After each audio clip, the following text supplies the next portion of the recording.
नयनतरे राम कृतमेव कमरे सबकी परिहरि वाणी ये बार बार हे राम तुम्हारे बातें सुनकर माई मुझ में आती है, पर देख तुम्हारे भाई को फिर से गरमाई आ जाती है। एक कर शब्दों का प्रयोग एक तुम्हारे ही सम्मति से बार बार मुझे कर शब्दों का प्रयोग कर रहा है। तलवानी बोले राम जोर जुगपानी सुनो नाथ तुम साज सुजाना बालक वचन करिए नहीं काना। हे नाथ, आप तो सहज ही सुजाना है। आप इस बालक के वचनों पर कान मत कीजिए, क्योंकि बालक और बर्रे का एक सा स्वभाव होता है। सज्जन बालक का दोष नहीं मानते हैं।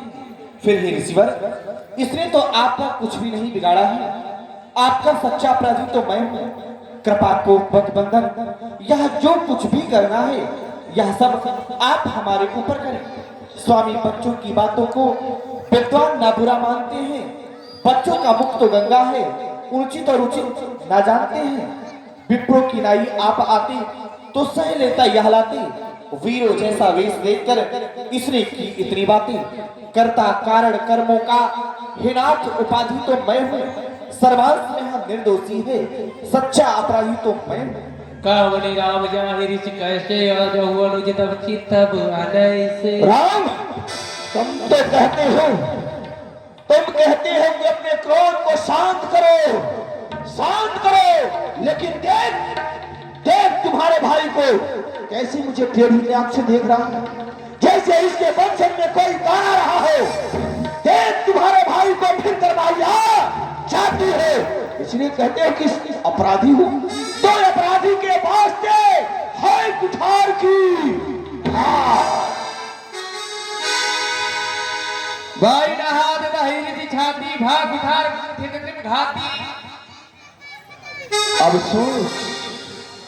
अफसोस ये मेरा क्रोध कभी शांत नहीं होता, लेकिन जब ये मूर्ति आती है तो शांत हो जाता है, शीतल हो जाता है। और मेरा ये फरसा पहाड़ जैसे उठाने से भी नहीं उठा। आज दया दुख दुसह सहावा सुनि सौमित्र बिहत से ऋणावा। हे विधाता, आज बहुत बड़ा दुसह दुख दिया कि आज ये फरसा पहाड़ हो रहा और मेरी ये छाती शीतल क्यों हो रही है।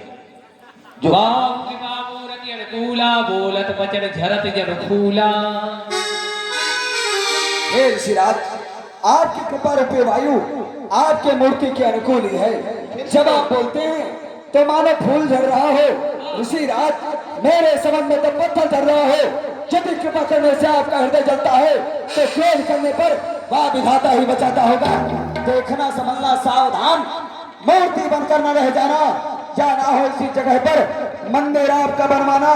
फिर पूजा की सामग्री हम हर वक्त साथ न रखते हैं। हाँ, यदि आप स्वीकार करें तो ये हार भेंट कर सकते हैं। देव जनक हट बालक गेहूं कीन के हथियार जमपुर गेहूं। अरे विदेहराज जी, इस बालक को समझाते क्यों नहीं है? और ये अभी को जाने वाला है।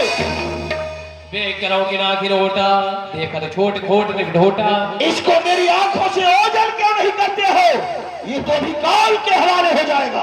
बेटे लगन कहा मनवाही मुदवा कदम को नाही। ऋषिराज, आप कह रहे हैं कि मैं आपकी आंखों से ओझल हो जाऊं, तो सुनिए, मैं आपको बहुत ही सुंदर उपाय बताता हूं। आप अपने आंखों को बंद कर लीजिए। आपको मैं क्या, कोई भी नहीं दिखाई देगा। आंखों से आंखें डरती हैं, तो आंखें मूंद चले जाओ। यदि तबीयत अधिक घबराई है तो दिल पे हाथ मले जाओ। जब बिना बुलाए आए हो तो बिना कहे जा सकते हो। यदि धनुष के खंड से तो इसको भी ले जा सकते हो। ले जाओ। परशुराम तब राम प्रति बोले उरति क्रोध संभुसरासन तोरी सठ करते हमार प्रभु। हे राम, शंकर जी के बिना गिरा धनुष को खंडन करके और तुम हमारा अपमान कर रहे हो। इसलिए अब तुम दोनों भाई युद्ध के लिए तैयार हो जाओ। बंधु कहे कर सम्मत तोरे तू छल बिना करति कर जोरे। अरे एक भाई तुम्हारी सम्मत से मुझे कर शब्दों का प्रयोग कर रहा और एक तू बार बार नम्रता से मेरे चोटों को सेक रहा है।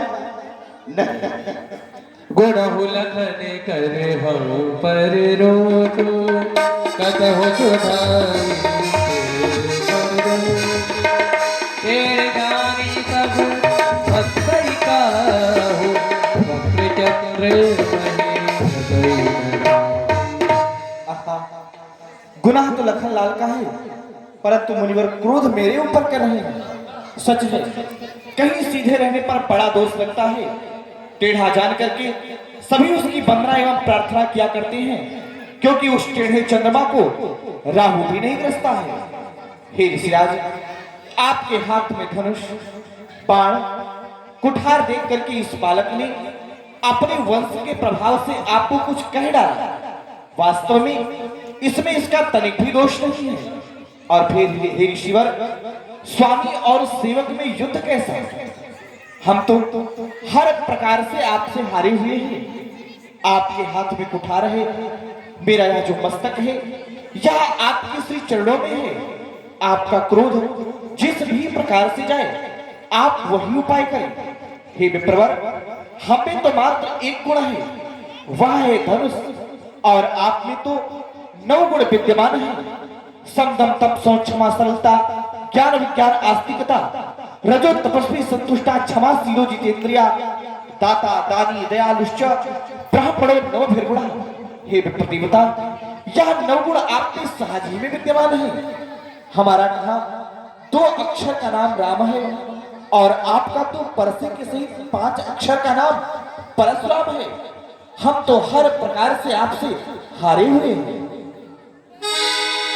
बार बार मुनि विप्रवर कहा राम सल राम, बोले भृगुपति हलस्यति तहु बंधु तमुपाम। क्यों क्यों तू भी अपने भाई जैसा टेढ़ा हो रहा है? और अब 2 राम नहीं, एक मेरा ही नाम छीन करके तू इस जकी को मत बहका। अब मेरे साथ तू युद्ध के लिए दोनों भाई तैयार हो जाओ। श्याम श्रुआसराहुति जानो कोप मोर अति घोर किसानु। जैसा मैं ब्राह्मण हूं तू सोच रहा कि ऐसा ब्राह्मण है, जैसा मैं ब्राह्मण हूं तुझे बता रहा हूं। चाप सुरवा, जो चाप मेरा है एक सुरवा के समान है। चाप सुरवा आहुत जानी, जिस तरह से आहुति अग्निकुंड में दे जाती। कोप मोर अति घोर किसानु, कोप मेरा क्रोध एक प्रचंड अग्नि के समान है। समधि सेन चतुरंग सुहाई, महामहीप भय पशु आई। और यह चतुरंगिणी सेना उसी अग्नि कुंड में मैं इस तरह से हवन कर दिया जैसे हवन किया जाता है। राम कहा मुनि कहा विचारी, ऋषि बड़े लगी चूक हमारी। हे ऋषिराज, आप वचन को विचार करके क्यों नहीं बोलते हैं? हमारी भूल बहुत ही छोटी है, और आपका यह जो क्रोध है यह बहुत ही बड़ा है। हे ऋषिवर, यह पुराना धनुष सूत्र ही मात्र में टूट गया, इसमें हम भला किस बात का अभिमान करेंगे?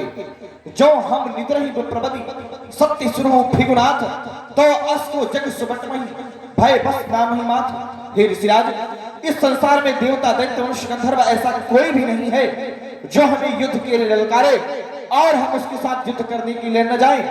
यह रघुवंशी युद्ध भूमि में काल से भी कभी नहीं डरते हैं। यदि एक बार काल भी हमें युद्ध के लिए ललकारता है तो हम सहर्ष उसके साथ युद्ध करने के लिए तैयार हो जाते हैं। फिर जो आपसे डर जाए वह तो इस संपूर्ण संसार से निर्भय हो जाए। महाराज, विनय हम करते हैं और आप बिगड़ते जाते हैं। हम जितना नमते जाते हैं प्रभु उतना चढ़ते जाते हैं। इतनी हट, इतनी घबराहट, इतना क्रोध नहीं अच्छा। आनंद प्रभु एकता में है, या बैर विरोध नहीं अच्छा। बिगड़ जाए जो हम कहीं तो अनर्थ हो जाए। कौन है ऐसा विश्व में जो हमको डर पाए? तारीफ नहीं, अभिमान नहीं, अपना स्वभाव कहते हैं हम। जब बहुत छेड़ता है कोई तब मौन नहीं रहते हैं हम। फिर बात चाहे कोई भी हो, हम उससे 2-2 हाथ करें। यदि काल भी आए लड़ने को तो कुश्ती उसके साथ करें। इसलिए न फरसा दिखलाओ, हम खौफ न इसका करते हैं। है एक शस्त्र महाराज पे है जिससे हम अब भी डरते हैं। वह शस्त्र न लोहे का है और ना ही हाथ में रहता है। फिर भी वह प्रभु से पृथक नहीं, वह साथ साथ में चलता है। कौन वही शस्त्र है महाराज जिससे हमको ज्यादा भय है? देखिए महाराज ऊपर को, जहाँ उन चरणों की ठोकर है, बस वही शस्त्र है महाराज जिससे अपना नीचा सर है, यदि उसे काम में लाए तो यह वक्षस्थल हाजिर है। सोने मृदु गूढ़ वचन रघुपति के उभरे पटरु सुधरुमति के। ये इसके सीने में चरण चिन्ह और वो मेरे दादा भृगुमुनि था। ये तो भृगुमुनि का लात विष्णु जी के वक्षस्थल में था, वही ये चरण आज इनके हृदय में दिख रहा है। लेकिन ये मुझे विश्वास नहीं हो रहा। विश्वास कैसे होगा?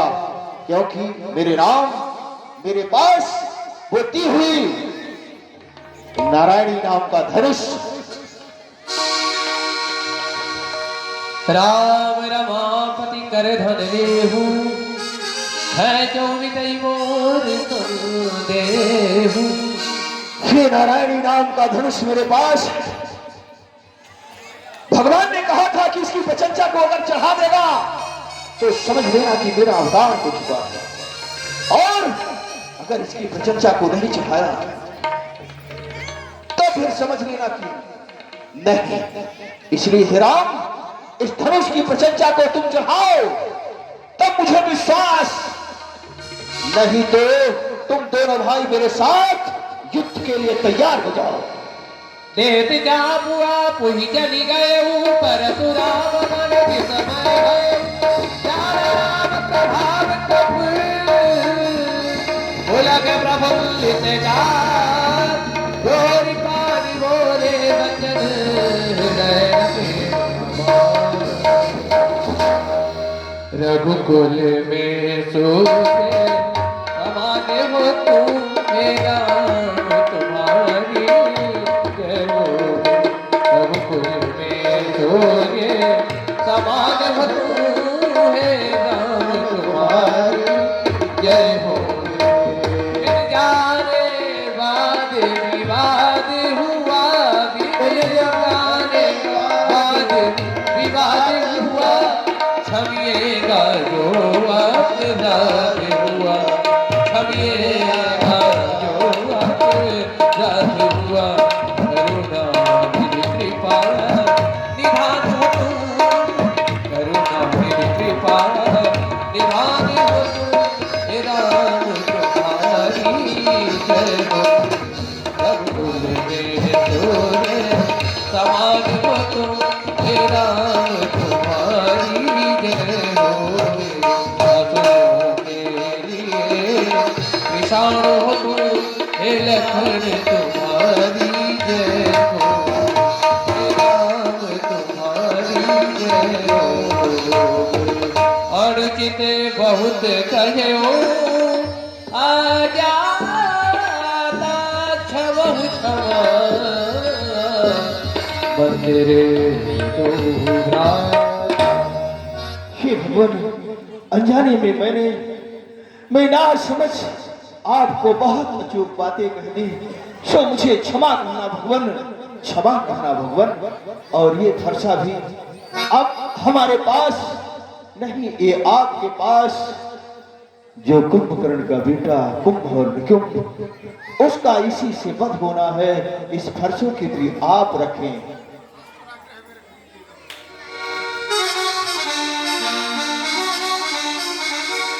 बोलिए भक्तवत्सल भगवान की जय, लक्ष्मण कुमार की जय, शंभो। जनक की ने कौशिक ही सनामा, प्रभु प्रसाद धनु भय रामा। कोई कृत इन दो भाई, अब कोई उचित तो कहु गोसाई, अब को उचित तो कहु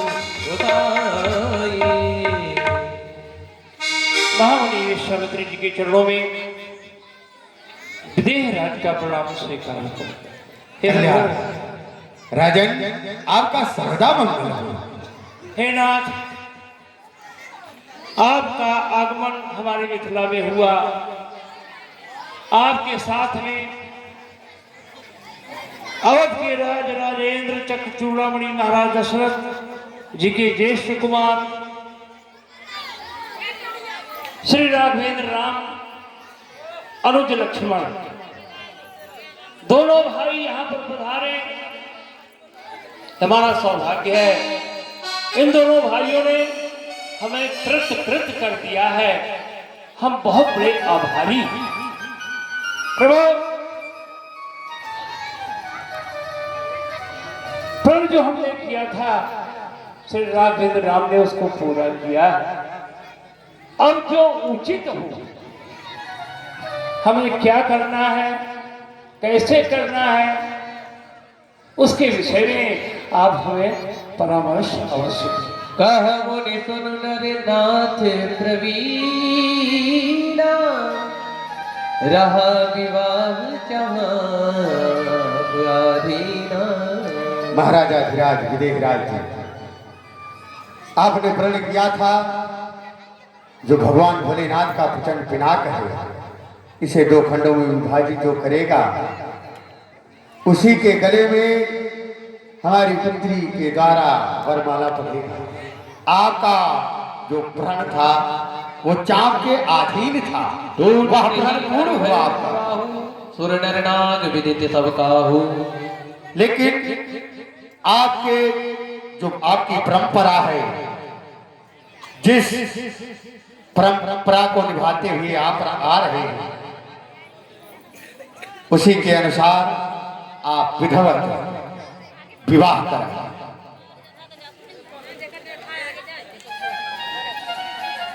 प्रभु की जैसी आज्ञा, गुरुदेव भगवान की जैसी शिक्षा। सेवक, विवाह मंडप की तैयारी करो। मिथिला को इस तरह से सजाओ, ऐसी व्यवस्था बनाओ, देव राजेंद्र भी देख करके मिथिला को लालायित हो जाए, कुबेर भी देख करके यहाँ के धन को लज्जित हो जाए। मिथिला को दुल्हन की तरह से सजाया जाए, गली गली में चौके पूरी जाए, मणियों के दीपक जलाए जाए, स्वर्ण कलश रखा जाए। सारे मिथिला में घोषणा कर दो, प्रत्येक घर में मंगलाचरण होना चाहिए। विवाहिक कार्यक्रम संपन्न कराने के लिए सारे मिथिला वासियों को सूचित कर दो, सब लग जाए इसमें। किसी भी प्रकार की, जितने सेठ हैं, महाजन हैं, धनवान हैं, वो सब अपने अपने भवनों को सजावें, सुसज्जित करें। उन्हें अगर दीप, धूप, मंगला आरती करके जिस तरह से सजा पावे, हर तरह से सुसज्जित कर दे, पवित्र कर दे। क्योंकि श्री राघवेंद्र राम पुत्रवधू सीता, श्री राघवेंद्र राम पुत्री सीता का विवाह संपन्न होने का शुभ अवसर आ गया। जैसी आज्ञा महाराज। बोलिए सियावर रामचंद्र की। आइए हम सभी लोग बहुत ही सुंदर प्रसंग लक्ष्मण परशुराम संवाद का पावन प्रसंग सभी भक्तगण दर्शन किए, और अब चलते हैं अखिल ब्रह्मांड नायक मर्यादा पुरुषोत्तम प्रभु श्री रामचंद्र जी के सुंदर विवाह के पावन प्रसंग में। सभी भक्तगण बैठे रहें, बहुत ही सुंदर